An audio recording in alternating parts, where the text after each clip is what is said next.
Muy buenos días, chicos. Bienvenidos a la sesión número 1 de la asignatura de probabilidad. El día de hoy vamos a ver la introducción a la unidad número 1 junto con vamos a ver la parte teórica de la unidad para que en la próxima sesión podamos resolver ejercicios para reforzar los conocimientos.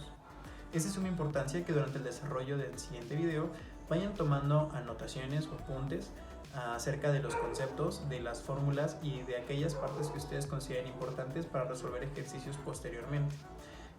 Ya que en la siguiente sesión vamos a hacer ciertas preguntas y vamos a hacer ciertos ejercicios para aplicar los conocimientos o los conceptos que veamos el día de hoy. Esta es de suma importancia que vean el video completo a la hora de la clase y ya que esto va a contar como su participación y asistencia de esta primera sesión. Muchas gracias. ¿Qué tal? Muy buenos días. El día de hoy vamos a iniciar justo con la unidad número 1, el cual lleva por nombre la teoría de la probabilidad. En este caso, la forma en la que vamos a ir viendo justo la unidad va a ser a través de las unidades va a ser a través de presentar primero el objetivo, después el contenido temático y después entraríamos a cada uno de los subtemas de la unidad. Entonces, primero veamos el objetivo de la unidad número 1, que es teoría de la probabilidad. El objetivo de esta unidad es que el alumno evalúe probabilidades utilizando axiomas y teoremas de la probabilidad, técnicas de conteo y diagramas de árbol. Enseguida vamos a ver justo los subtemas de esta unidad, los cuales se componen de 11 subtemas. Entonces, esta unidad es algo extensa en cuestiones de los subtemas y los temas que vamos a ver, y la razón de esto es que vamos a ocupar todos estos conceptos en las siguientes unidades. Entonces es de suma importancia que no exista ninguna duda, disculpen, en ningún momento, y que cada que tengan alguna inquietud o que algo no quede claro, siéntanse con la libertad de preguntar las veces que sean necesarios.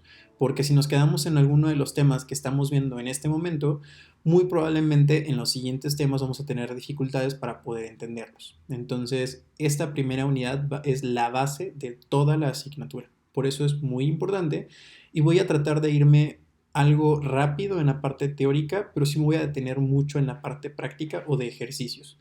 Porque entre más ejercicios resolvamos, pues bueno, mejores van a quedar comprendidos los conceptos y cómo aplicarlos. Vamos a leer cada uno de los temas de la unidad número 1. El primero de ellos es el concepto de probabilidad. El segundo es el principio fundamental del conteo, diagramas de árbol, análisis combinatorio y teoría de los conjuntos. El tercero son experimentos aleatorios y deterministas. El cuarto, el espacio muestral.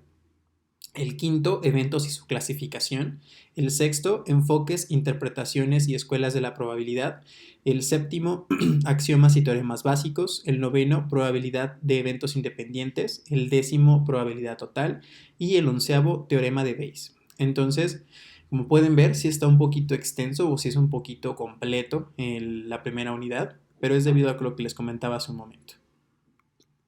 Vamos a iniciar con el subtema 1.1, que es el concepto de probabilidad. En la parte del concepto de probabilidad se dice que es la rama de las matemáticas que estudia a los fenómenos con incertidumbre. Un concepto clásico, con el que vamos a estar trabajando durante toda la unidad, es que si hay m posibilidades igualmente probables, de las cuales una puede ocurrir, y S se consideran como favorables o como casos de éxito de un experimento, entonces la probabilidad de un éxito o de los éxitos que estemos analizando está dada por la siguiente razón, que es S, que veíamos que es el número de éxitos de un experimento o del evento buscado o de lo que necesitamos analizar, y sobre M, que es todos aquellos posibles resultados del experimento. Vamos a ver un ejemplo muy práctico y muy sencillo, para poder entender este concepto. Si por ejemplo nosotros tenemos una baraja de naipes, en este caso de póker, sabemos que esta baraja tiene 52 cartas, 4 de cada número y 4 de cada rey, cuina y jota. Entonces, aquí nos plantea el siguiente ejercicio. ¿Cuál es la probabilidad de extraer un as de un mazo de 52 cartas bien barajeado? Primero hay que hacernos una pregunta. ¿Cuántos posibles éxitos tiene este experimento? Bueno, los casos de éxito, que es obtener un as, son 4, porque una sola baraja contiene hasta 4 ases. Y la siguiente pregunta es, ¿cuántas cartas contiene un mazo? Ok, un mazo tiene 52 cartas. Entonces, dado el concepto clásico de la probabilidad de S sobre M, donde S es el número total de posibles éxitos de un evento buscado, que en este caso es obtener un as, sobre M, que son todos los posibles casos que podemos obtener de la baraja, o sea, hace las 52 cartas. Este concepto clásico y es que es la base de todo, lo vamos a estar ocupando durante toda esta primera unidad y las siguientes unidades. Entonces la división queda, o la relación queda 4 sobre 52, que simplificando nos quedaría un treceavo, ¿no? Podemos dejar este número en fracción o podemos sacarle justo los decimales, o decimales, y recordemos que hay que ocupar 4 décimas, perdón, 4 décimas, 4 decimales, perdón.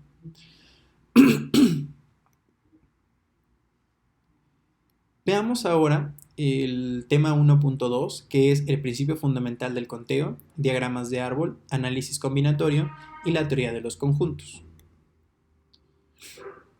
Supongamos que tenemos un dado no cargado de 6 caras. Al lanzarlo, pues lo que esperamos obtener es alguna de estas 6 caras, ya sea un 1, un 2, un 3, un 4, un 5 o un 6.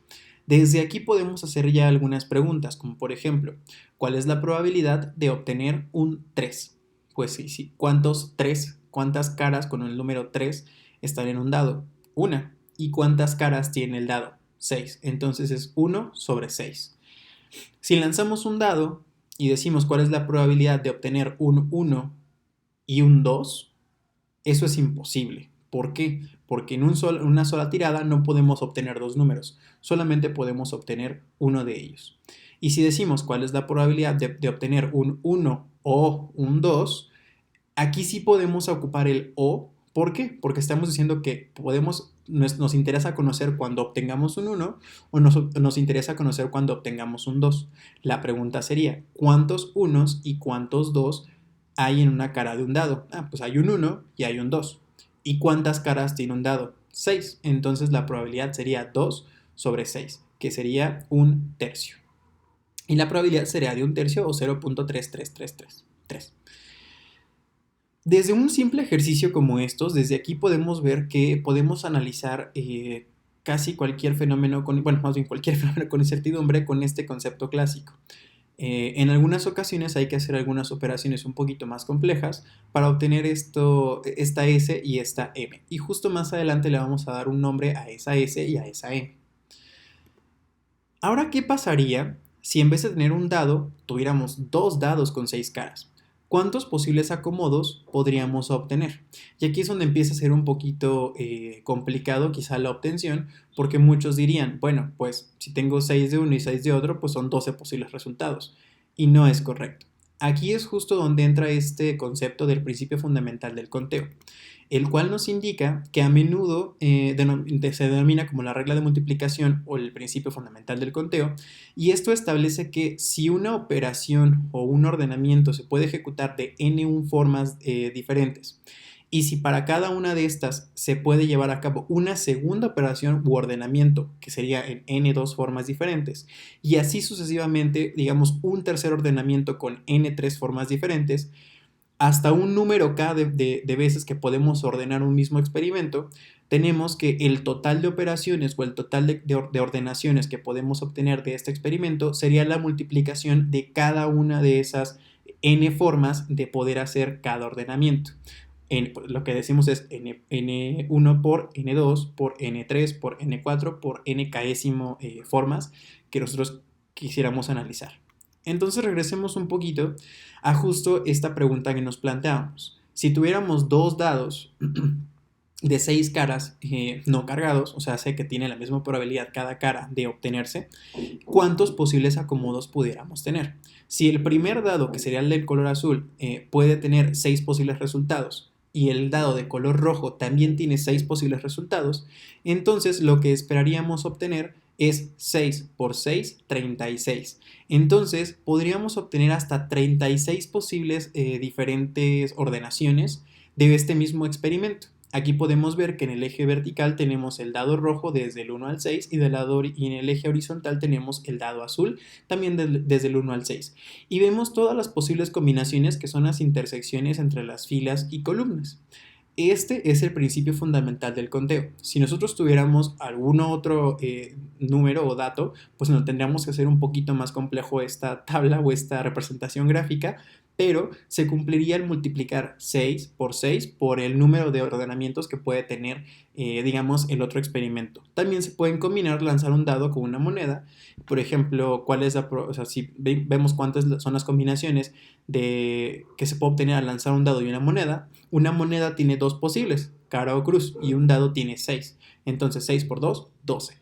Aquí lo que veríamos sería quizá en el eje horizontal las 6 caras del dado y en el eje vertical la cara o la cruz. Y veríamos todas estas posibles relaciones. Si hacemos ese pequeño ejercicio mental donde coloquen ustedes en la parte de encima de su cabeza del 1 al 6, bueno, las caras del dado, y de forma vertical la cara y debajo la cruz, y después vemos cuando es cara con 1, cara con 2, cara con 3, cara con 4, cara con 5 y cara con 6. Y luego cruz con 1, cruz con 2, cruz con 3, cruz con 4 y así sucesivamente. Vamos a tener justo estas 12 ordenaciones que pudiéramos obtener de lanzar una cara con un dado.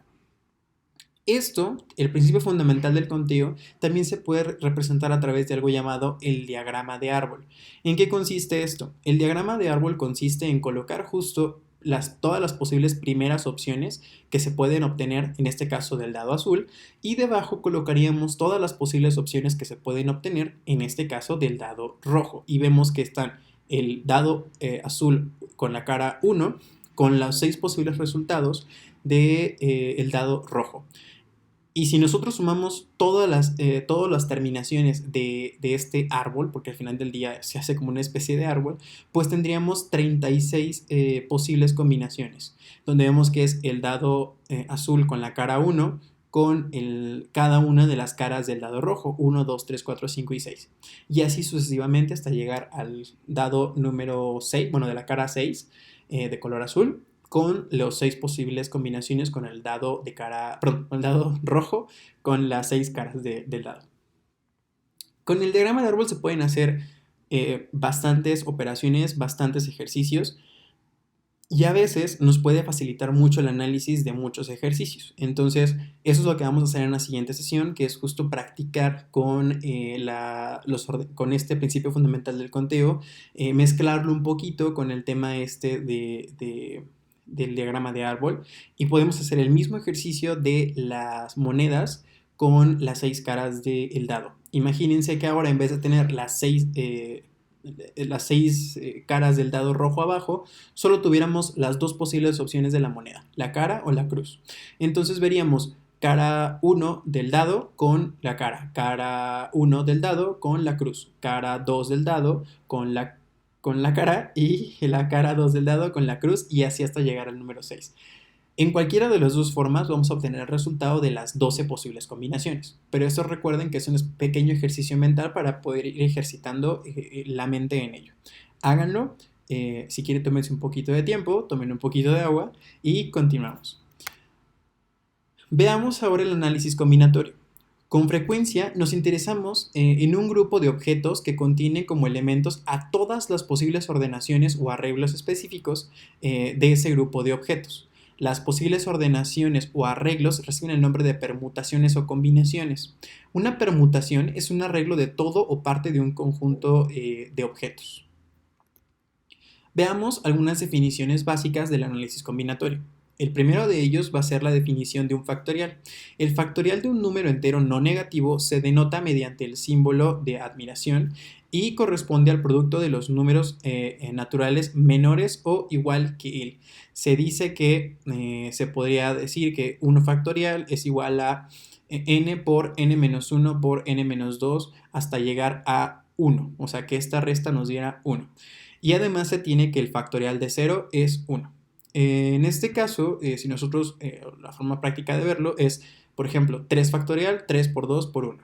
5 factorial, 5 por 4 por 3 por 2 por 1. Es ir multiplicando el número que nos están indicando del factorial hasta que tengamos el por 1. Básicamente es ir como decreciendo en un dígito, en una unidad, perdón, en este caso el número entero. Veamos esa es la definición 1. Veamos el teorema número 1.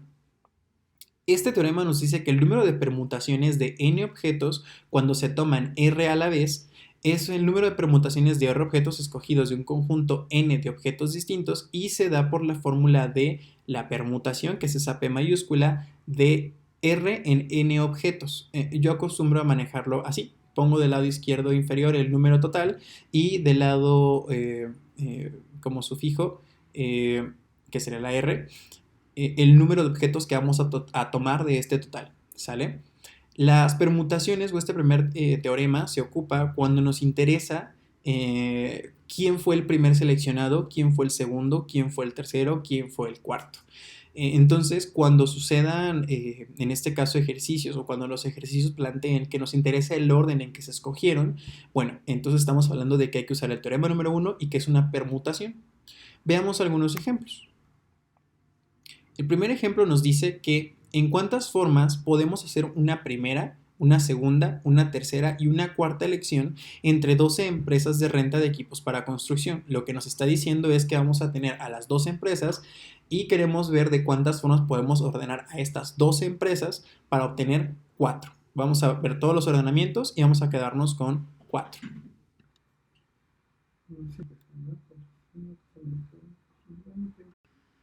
El primer ejemplo nos dice que en cuántas formas podemos hacer una primera, una segunda, tercera, cuarta elección entre 12 empresas de renta de equipo para construcción.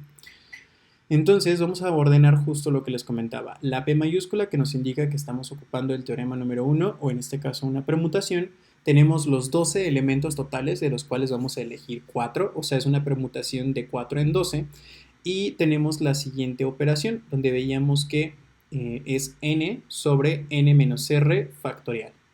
Entonces 12 factorial sobre 8 factorial, hacemos un pequeño desarrollo y nos va a dar un total de 11.880 formas diferentes de poder obtener las ordenaciones de estas dos empresas seleccionando solamente 4.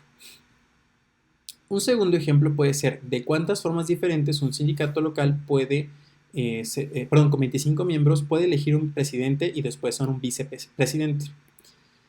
Tenemos nuevamente que es una permutación, en este caso vamos a seleccionar 2 en 25 y al hacer todas las operaciones nos indica que podemos seleccionar de 600 formas a este presidente y vicepresidente. Lo que nos está indicando es que tomamos a uno y este uno que ya tomamos no puede volver a ser elegido. Esa es, digamos, la base de este teorema número 1 y lo mismo sucede con el ejercicio anterior. Tomamos a la primera empresa y ya no la podemos volver a tomar porque ya fue la primera seleccionada. Tomamos a una segunda, luego una tercera y una cuarta. Y nos interesa saber, aunque sean las 4 mismas empresas, cuál se seleccionó primero, cuál segundo, cuál tercero o cuál cuarta. O como cuarto. Tenemos ahora el segundo teorema, que es el número de combinaciones de n objetos cuando se toman r a la vez. Tenemos que esto es una combinación, se puede representar a través de se representa a través de una C mayúscula.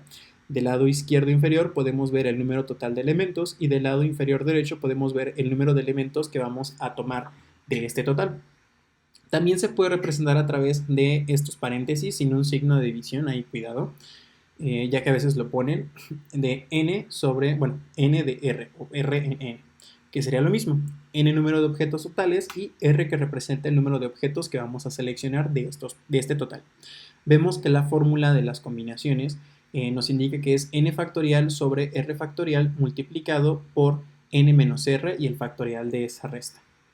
Si se dan cuenta, aquí vamos a ocupar justo ese concepto de los factoriales y solamente tenemos que hacer unas operaciones antes para poder resolverlo. Vamos a ver algunos ejemplos. El primer ejemplo nos indica de cuántas diferentes maneras podemos elegir a 3 de 20 auxiliares de laboratorio para asistir a un experimento. Aquí el enunciado del ejercicio no nos indica si importa el orden, si el primero, segundo o tercero va a recibir alguna especie de trato o reconocimiento especial o algo por el estilo. Entonces no nos interesa tanto la forma en la que se seleccionan esas tres personas, o estos tres auxiliares de laboratorio para asistir a este experimento. Por lo tanto, podemos definir o podemos concluir que vamos a trabajar con una combinación.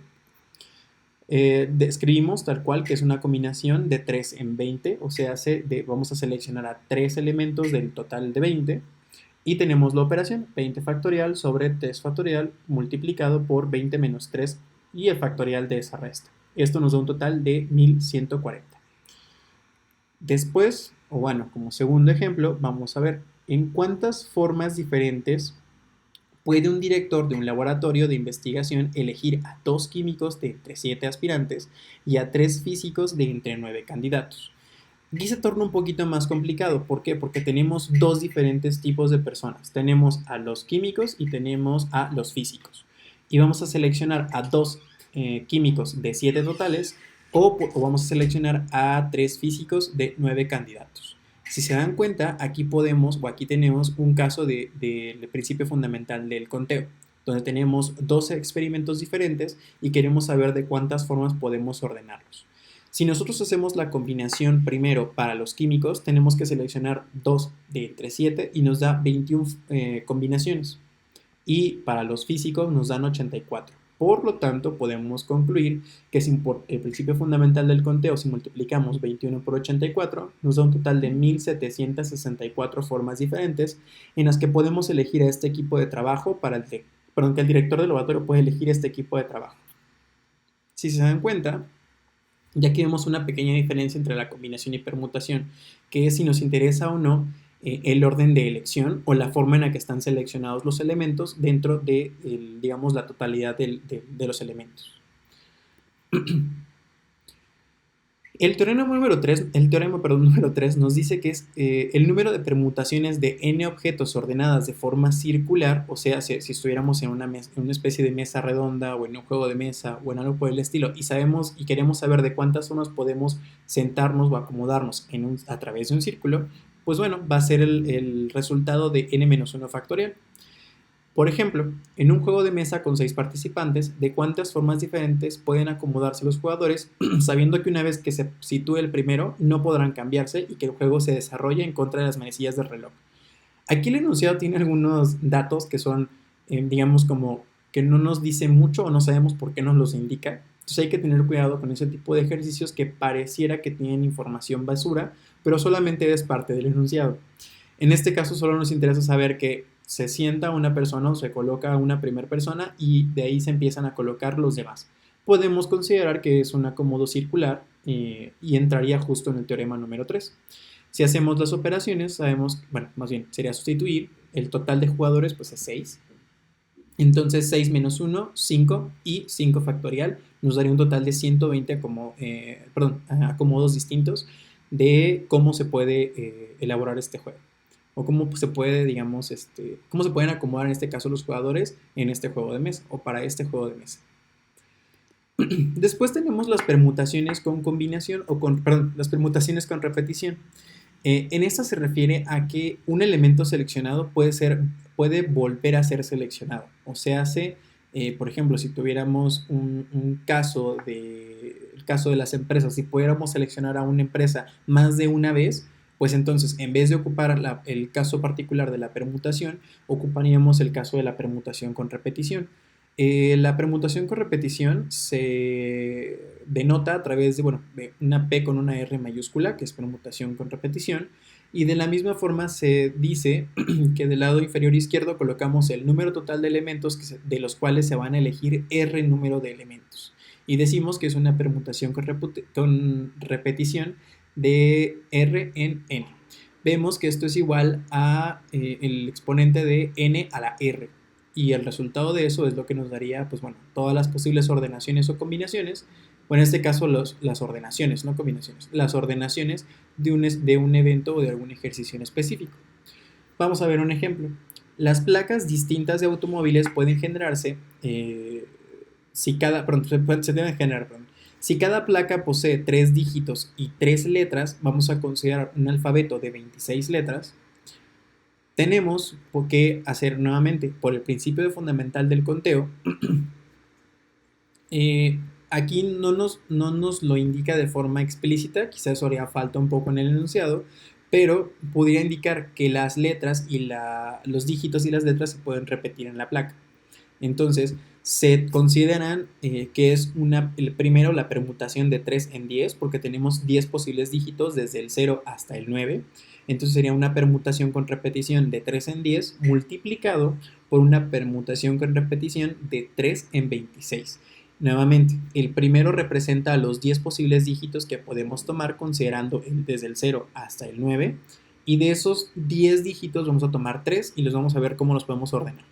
Y en la segunda permutación con repetición representa justo a las letras, que tenemos un total de 26 letras y de esas 26 vamos a poder tomar 3 de forma repetida. Entonces sería 10 a la 3 por 26 a la 3. Y bueno, nos daría ahí un número bastante extenso, que sería el de 17.576.000 formas diferentes de poder generar las placas de automóviles en una ciudad, ¿no? Vemos ahí los resultados de cada una de las permutaciones y pues bueno, ya el resultado del gran final de todas las posibles combinaciones. Aquí estamos aplicando la permutación con repetición y el principio fundamental del conteo. Así como existe una permutación con repetición, también existe una combinación con repetición. En este caso, el principio o la base es la misma, que es cuando no nos interesa tanto la forma o el orden en el que se están seleccionando los elementos, pero sí podemos volver a seleccionar un elemento una vez que ya lo tomamos, o sea, se puede repetir ese elemento. Lo que tendríamos es una combinación con repetición y la combinación con repetición se resuelve como si fuera una combinación normal, pero hay que hacerle un pequeño ajuste al número total de elementos de los cuales podemos elegir. ¿Sale? Vemos ahí la operación que nos dice que el número total de elementos, que es lo que acostumbrábamos a ver en la parte inferior izquierda, que era n, ahora se va a calcular como n más r menos 1. Y podemos resolver justo una combinación normal con esta operación, n más r menos 1 de r elementos. Para ver un ejercicio, determinar el número de combinaciones, perdón, me falta el acento, el número de combinaciones con repetición que se pueden formar con 4 números tomando de 3 en 3. O sea, vamos a tomar 3 y luego 3 y luego 3. En este caso, tenemos 4 posibles números y de los cuales vamos a tomar 3 y se puede repetir. Entonces, hacemos esta pequeña operación que nos dice que es 4 más 3 menos 1 de 3, o sea, sería 3 de eso y la combinación que resulte de ello. Entonces 4 más 3 es 7, menos 1 es 6, entonces nos quedaría una combinación de 3 en 6. Y al momento de resolver el 6 factorial sobre 3 factorial por 6 menos 3 y el factorial de esa resta, nos quedarían 20 formas diferentes de poder formar números de 3 en 3 con 4 dígitos que se pueden repetir. Para esto hay que hacernos una pregunta. Entonces, ¿cuál es la diferencia entre una permutación y una combinación? Pues bueno, vamos a ver otro ejemplo. Supongamos que tenemos una bolsa con 3 canicas, una azul, una verde y una roja. Nuestro experimento es seleccionar 2 de estas canicas al azar de la bolsa y la pregunta es ¿de cuántas formas diferentes podemos sacar las canicas? Vamos a analizarlo como si fuera primero una permutación. Para la permutación, aunque los colores en el ordenamiento sean diferentes, cuando ese ordenamiento cuenta como uno independiente. Entonces, si hacemos la operación, vamos a obtener que sería la permutación de 2 en 3 y nos da un resultado de 6 posibles ordenaciones o permutaciones. Y aquí justo se va develando cada uno de estos posibles ordenamientos que se repiten. Si se dan cuenta, el 1 con el 3 tienen los mismos elementos, pero por estar, digamos, en ubicación o fueron seleccionados en diferente tiempo, primero se seleccionaron los que están en la columna izquierda y luego los que están en la columna derecha, cuenta como un ordenamiento diferente. Mientras que en la combinación no sucede eso. En la combinación nos indica o nos dice, si usamos el mismo ejercicio, que estos aunque el ordenamiento, perdón, si los elementos son iguales y el ordenamiento es diferente, cuenta como un solo. Entonces, en la combinación el resultado de este mismo ejercicio nos da 3 y ahí podemos ver justo la razón. ¿Son diferentes acomodos? Sí, pero para la combinación es uno solo porque en ambos tenemos a la canica o a la pelota azul y a la verde. Y en la permutación sí nos interesa o sí consideramos como uno independiente el primero azul, luego verde o, perdón, y primero verde y luego azul. Entonces esta es la principal diferencia cuando hacemos justo las combinaciones o las permutaciones. Y esto hay que detectarlo desde el enunciado del ejercicio para saber cuál ocupar. Ahorita me interesa que solamente se lleven con la idea de la fórmula y para qué sirve cada una de ellas, así como todas las demás, los otros teoremas, porque los vamos a seguir ocupando conforme conforme vayamos resolviendo ejercicios. Vamos a ver el siguiente tema, que es la teoría de los conjuntos. Un conjunto puede decirse que es una lista o una colección de objetos bien definidos y estos objetos se llaman elementos o miembros del conjunto. Los conjuntos se representan generalmente por las primeras letras del abecedario y en letras mayúsculas. Por tanto, los elementos de un conjunto en específico serán representados por medio de la letra minúscula del conjunto al que pertenecen.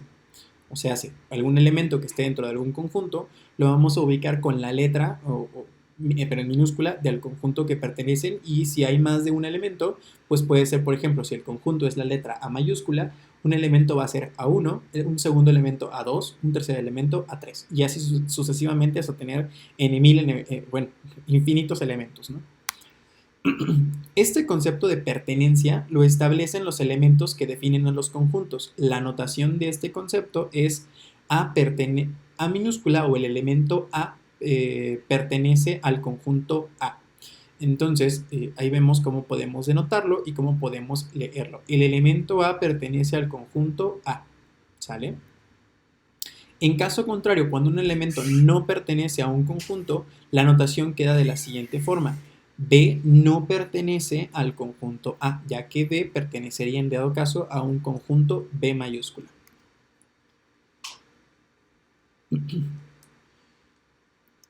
Cuando se define un conjunto, escribiendo los elementos que lo forman y separándolos por comas, se dice que se utiliza la forma tabular y se dice que el conjunto se define por extensión. Por ejemplo, el conjunto A está formado por los números 1, 2, 3 y 4. Cuando el conjunto se define mediante una regla, se utiliza la forma constructiva y se dice que el conjunto se define por comprensión. Por ejemplo, el conjunto A es igual a X, dado que X es un número par. Entonces, todos los números que sean pares en los enteros y en los números reales, pues bueno, caerían dentro del conjunto A. 2, 4, 6, 8, 12, 16, 14, 24, 56, 108, 500, 1000, 1.000.000. Todo lo que sea par entraría en el conjunto A. En cambio, en el conjunto definido por extensión, vemos que está denotado por 1, 2, 3 y 4 y ya, no tenemos más elementos. Entonces, a veces vamos a ver o vamos a ocupar estas diferentes formas de definir a los conjuntos dependiendo del tipo de ejercicio con el que estemos trabajando. Entonces, esto lo vamos a ver justo con los ejercicios que vayamos realizando y va a ser muy, muy importante que cada vez que nosotros resolvamos un ejercicio, definamos justo a estos conjuntos. Estos conjuntos al final se van a convertir en los eventos que estemos analizando, pero lo vamos a ver más adelante.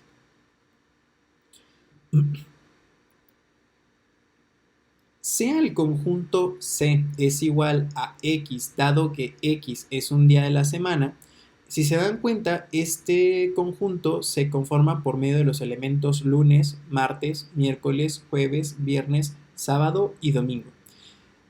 O sea, hace los días de la semana. La cardinalidad de un conjunto se define como el número de elementos que pertenece a ese conjunto. La cardinalidad se representa por medio de una n minúscula y decimos que n es la cardinalidad de n es igual a 7. ¿Por qué? Porque, bueno, en este caso el conjunto C, que son los días X, dado que X es un día de la semana, es igual a 7, porque tenemos 7 días en una semana.